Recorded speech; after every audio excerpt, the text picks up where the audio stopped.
Well, it's another great weekend. It's, of course, the 10th day of September. We are much honored, of course. This is the hour. We really say sorry for the late delay. We've had a lack of few minutes. That is actually, we are trying to be setting it on par. But we apologize for the late delay. Just a bit of a few. I'm seeing I'm off 5 minutes off my top of the hour. But I apologetically say sorry. But we much have a lot to cover, and we shall do the best to see that you're covered within the time limit we are given. And of course, we are much reloaded. Motorsport is loaded. And of course, from the previous, we had this show happening at 5 to 6 p.m. But of course, we had a few adjustments with the demand, the public demand. We decided to put it a little bit more hours lower to have you family guys and your people get to watch the Motorsport, being one of your favorite programs. Yours is outlined on a Saturday. And after Motorsport, we shall be having, of course, none other than the comedian man, none other than Biko Kuju coming next. And of course, after Biko Kuju, we shall have the Premier League with you at WBS TV. You're going to have a live shot of the Arsenal Southampton game that is going to be laid on live on WBS TV. And from today, we are going to have this show until the end of the whole Premier League season. We're going to have this show running at 3 to 4 p.m. every Saturday. And with so much blood, you've been so much committed to our program. And of course, join me to thank our sponsors, Cityville, Bukoto, that is the #1 Slane Relaxation Center, where you can have everything that you need to have in the field of a Slane environment and ambience. That gives you a bit of relaxation and come to anything to do with the brain relaxation. Cityville are the #1 stop center. That is in the heart of the city, just after you, as you're moving from town. The moment you reach Bukoto Flats, you just ask the point called Cityville. Those who commute from Ntinda, Chisasu, Seva, you can always be after Bemuga forwarding, that is Bemuga House.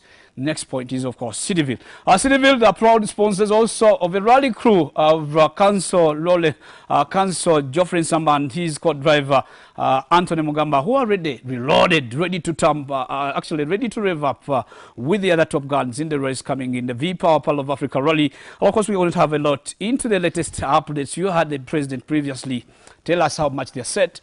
And don't be worried of the number ever, because we did, of course, went into the oracles of the sport when we had an entry of 52. We've already had a remit of 40 drivers. But of course, imagine an extra 12-man crew that is on to this year's entry. And of course, we were assured by the president in the previous sitting that you're going to have all drivers, those who actually fit into the precautions, the pre-qualifications of the whole rally will be able to participate in the rally. Well, let's get off straight away with Formula 1. Formula 1, it was really a nice moment last weekend. It was a racing moment where we had Mercedes still. Well, Mercedes seem to have had a good calculation of their plan. And short of that, I believe they still have a lot to do. And as you be looking, we are going to tell you what's happening and how much is Hamilton still a drifter ahead of his other team. That's none other than, of course, that is Nico Rosberg. Nico Rosberg spent the weekend celebrating. The weekend celebration, well, we decided as in a moment of appetite, we decided to give you a light of in through the WRC, how it's happened in the beginning of the season. Let's get the ambience, and of course, we get start off straight away with after that Slane moment. Let me ask my producer to give us the picture where it has already happened in the WRC. Many drivers going through mechanical glimpses, of course, and going through the hinges of rally. Short of luck, many of them have always hissed bye-bye to the great moments of their win.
Well, that's the madness. You know, why would you ask yourself laughing off? Of course, when you're not driving, you always have to see the escalating moment, those moments when the cars really have the talk with the ground. And of course, that's the bit of the WRC. That's how it has been reeling. Rally right away from the first rally this season, that was in January, we were shown a little bit of mechanical glitches that have happened to the different teams. And this saw how one of my good friend, I always call him a good friend because he's somebody I felt he had to win. That is the D-Mark driver. That is none other than Otanak. Otanak narrowly missed out the win because, you know, getting a puncture in a pertinent stage where he almost had it. He struggled with the big boys. Right from the one, he took the lead, and of course, unfortunately, he gets a flat tire and ends up being second in that rally. But of course, that was the moment, you know, God decides. You do the preparation, and then, of course, the man of it all is God, who always gives you the win. Well, I want to take you through of how what we are looking ahead of the next rally. That's the D-Conseil Rally of France, as in drivers test their machines this week. Citroën went ahead to test their machine, proving 2017 will be another year to compete. And of course, I-20 Hayden Pardon was also under the track. Testing ahead of the Rally de France. That is the next weekend. That's after next weekend. That's in the second last weekend of September. Rally de France will be underway. And of course, we are seeing other guys still trailing up, making it a big run. And of course, much as Sebastian Ogier has not had a very good running goal this season, but of course he still holds the mantle of the championship, be the lead. And of course we are seeing other challenges coming in. Hyundai I-20 drivers are also pushing in hard to see that they always get into topping up the event. Well, looking you through, of course, I want to give you a little bit of analysis of how it happened in Germany. And looking at Telnove's I-20 results, he ended third. And of course, podium, we are actually, the writing is indicating that the podium finish capped another great performance for the determined Nouvelle, even if falling short of the second place by just 1/10 to some of the mixed reactions at the end of the power stage.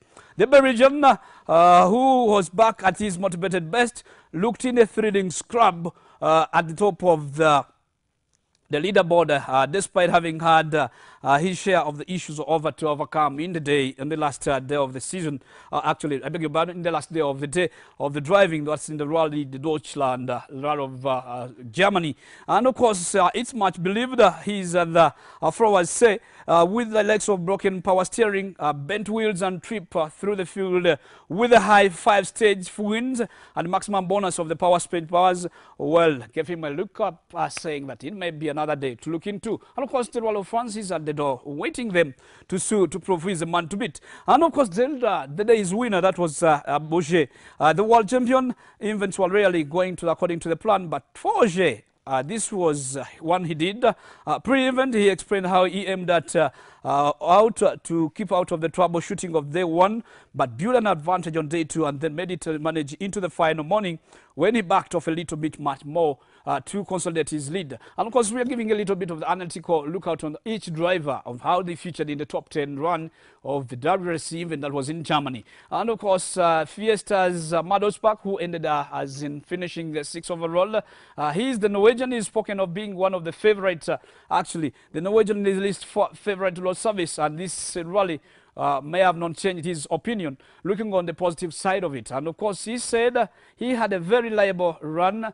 This speed just wasn't there, but at the end of one of each run, his position finish was much worth going in for. Osbach and his team played with different setups to try and improve on his running on the surface, but as in even over more were they drifted further from the leaders. Of course, that was a miscalculation, but of course, you can't defiably put a blame on any of the two. Of course, the crew sits down and actually looks up to the surface of the rally and thinks over above other drivers to think what kind of the tires to really put on the surfaces to have the maximum speed run on the track.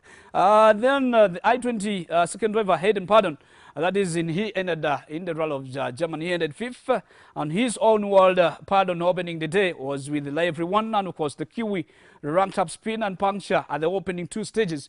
Of course, costed him a lot. You may have seen. I may not go giving in the depth, but I'm giving you a little bit of how the weaknesses and the strong points of these drivers, of how they managed to beat up the terrain and the challenges in the Rally of Germany. You know, it's covered much. The tarmac in the vineyard of Germany, you know, you guys who have traveled to Germany know how much those guys too much good at making the wines. And of course, guys always looked at in those ropes, sharp ropes, where they often go flatting up, and of course, many of them never survived the strong bends of this even.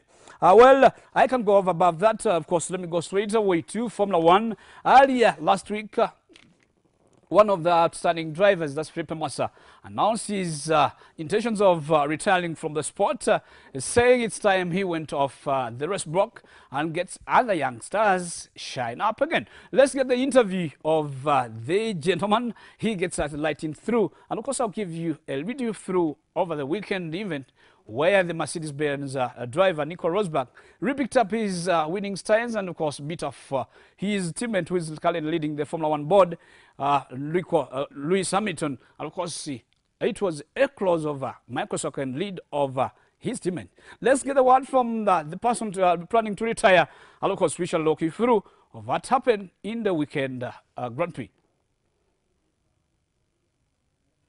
As the drivers step on the power once again, up through the gears, beyond 300 kilometers an hour once again, heading into turn 3, the Curva Grande. This long right-hander is taken in 8th gear, and the drivers will carry on towards the second chicane. Another overtaking spot, turns 4 and 5, the Variante della Roggia. The cars will arrive here at 336 kilometers an hour before breaking down to 107 and 3rd gear for the first apex. An exit out of the second at 110. Again, riding the curbs is crucial. Then it's a short squirt up to 260 kilometers an hour before breaking to 170 for the tricky first right-hander of Lesmo 1. Up onto the curbs on the exit, and then the second Lesmo appears in no time and is taken at 162 in 4th gear. From here, the drivers once again race up to 342 kilometers an hour in 8th gear as they blast down the straight, heading under the bridge, part of the historic Monza banked circuit. And I didn't expect to have a lot of people here. But I feel really happy for that, and a very warm media around. So yeah, what should I say? I think I'm more nervous now than all my race starts in Formula 1, I would say.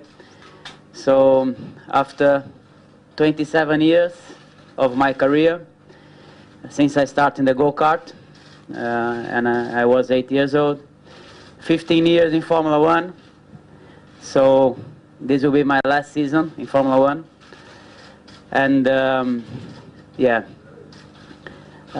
it will be my last 8 races in Formula 1 that I will really enjoy as much as I could, as much as I always enjoy to drive, to race. And so I just here actually because I just want to say thank you to everybody that is around me and follow me in my career, all the teams, God that protect me, and everybody knows how much He protect me even in the very big accident. But everybody that was around,